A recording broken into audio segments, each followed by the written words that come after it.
हार्दिक कृतज्ञता व्यक्त गर्छु र हामी जजिङ प्यानलको तर्फबाट उहाँहरूलाई हार्दिक धन्यवाद दिन चाहन्छु।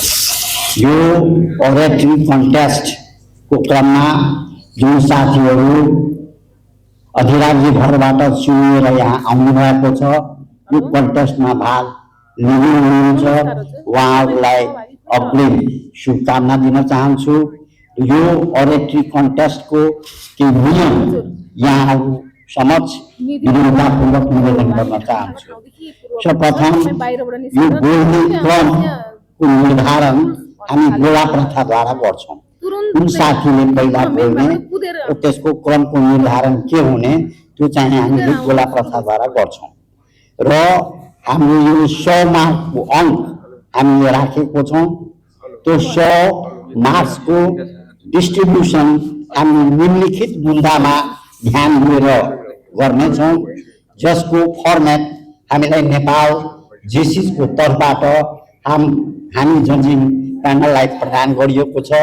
ती बुन्दाहरूमा म निवेदन गर्न चाहन्छु, खास गरेर हाम्रो प्रतियोगितामा सहभागी हुने साथीहरूलाई त्यो के छ भने प्रेजेन्टेसनमा 30 मार्क, यहाँ कसरी प्रेजेन्ट गर्नुहुन्छ आफ्नो अभिव्यक्तिलाई सम्बन्धित विषयवस्तुमा त्यसमा 30 मार्क्स, तपाईको पोस्चर अर्थात् हावभाव तपाईको कस्तो हुन्छ त्यसमा 10 मार्क्स राखिएको छ। डेलिबरेसन जुन धारा प्रवाहिता हुन्छ त्यसमा चाहिँ 10 मार्क छ।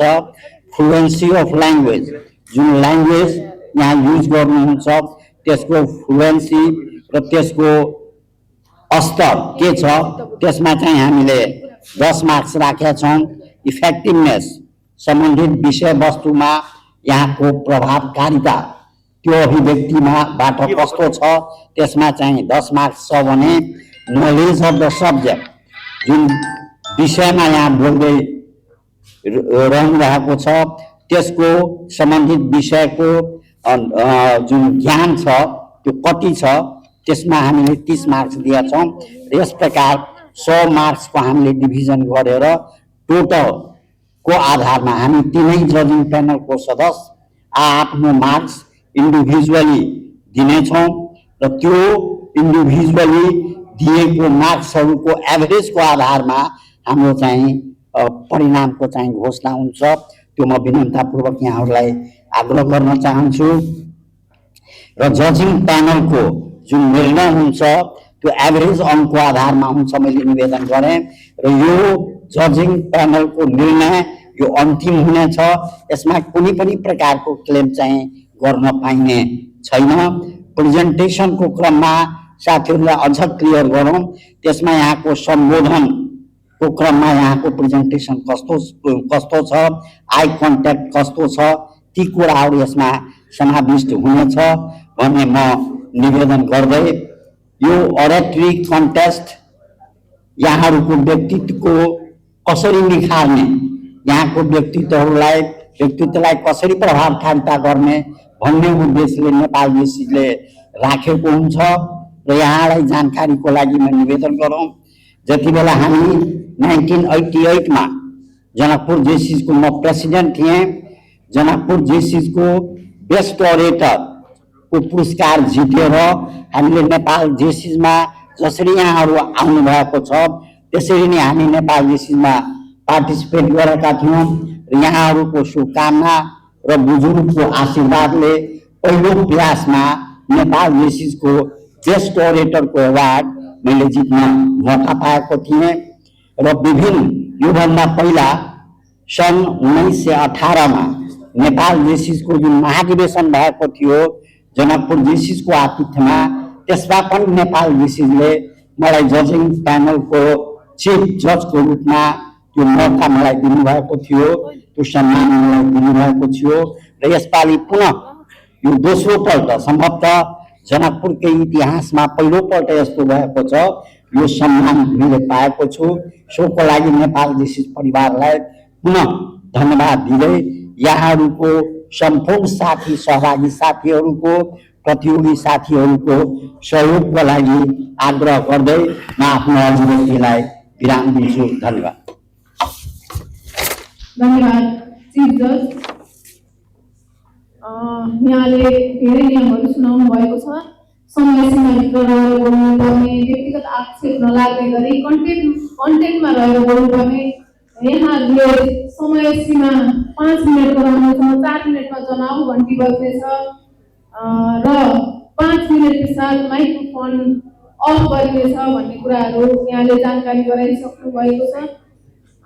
म कार्यक्रमलाई अगाडि बढाउँदैछु। स्वागत सम्मानबाट जेसीआई जुनियर लेखनाथ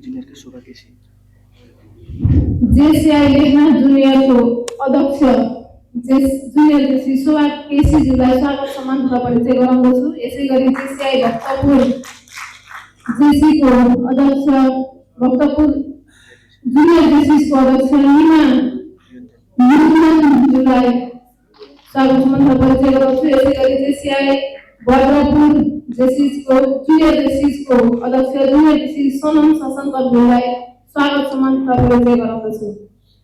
मैले अघि घोष गरिसकेको छु। एरियासी कन्फरेन्सबाट विनर हुनुभएका जेसी तुलसा बुढाथोकी जेसीआई खानादेवी बाट तुलसा बुढाथोकीज्यूलाई अग्रभागमा निमन्त्रणा गर्दछु। टाइम टु भनिदिएका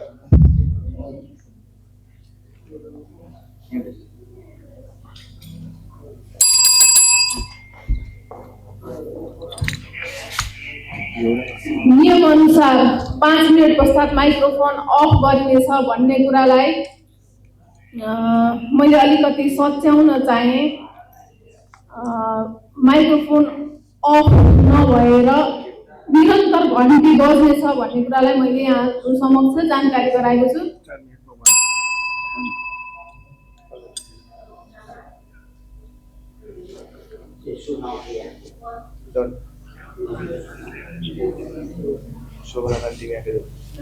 मैले अब ओराटरी कम्पिटिसनलाई सुरुवात गर्न लागिरहेको छु। सर्वप्रथम त विनर अफ एरियाई conference JC Prayush Paudel JCI मल्टीबारी यहाँलाई आफ्नो प्रस्तुतिका निमित्त